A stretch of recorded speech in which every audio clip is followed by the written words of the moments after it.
Look at that wonderful texture. Oh, wouldn't it be wonderful to be able to capture some of this? That's exactly what I'm going to try and do. So I'm laying the foundation.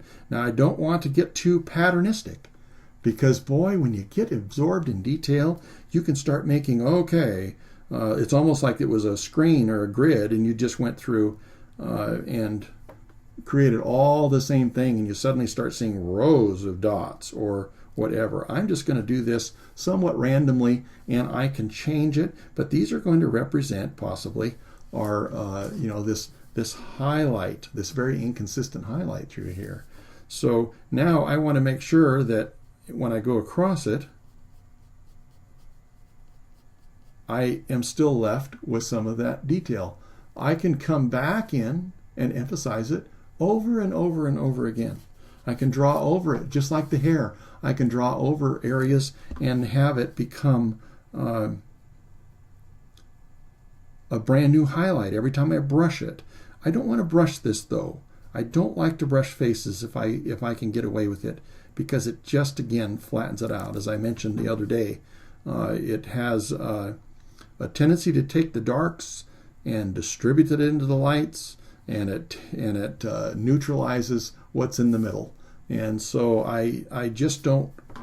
I know it's a nice advantage for some things, but I don't like to use the brush all over the face because it just becomes too smooth, too perfect, and it keeps flattening it out.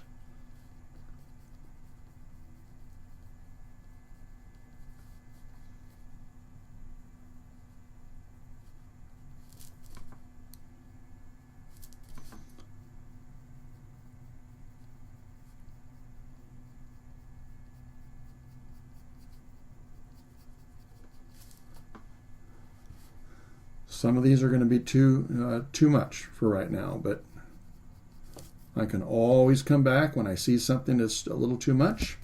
I can come back in and just lift it off. Why? Because I haven't pressed very hard.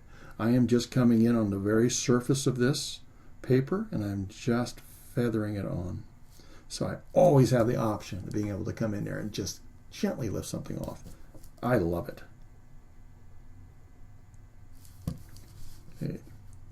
Let's see if we can get, as I follow this down, I say, oh, well, this is well over here. So, and then I line it up with another part of the face, and I'll see how far over I need to make that little jog. Well, it helps me start refining and making this the right shape. And pardon me, I like to find the accurate little parts that are going to capture this particular person's character and all their little things that are special to them. I don't want generic man here. Everything we do is creating an illusion, so we can't do everything. I don't expect to, but I sure can go ahead and make sure my mind is happy with what it has to start the imagination, the thinking process, and all that.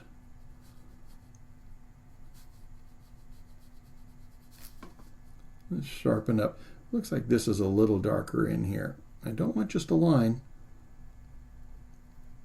But I'm starting to think, okay, everything should have contour. So I don't want this to be all this dark, all this dark the same. So that's why I've come in here and I've created those darker parts, because it's going around an eyeball. And I want to be able to subtly show that.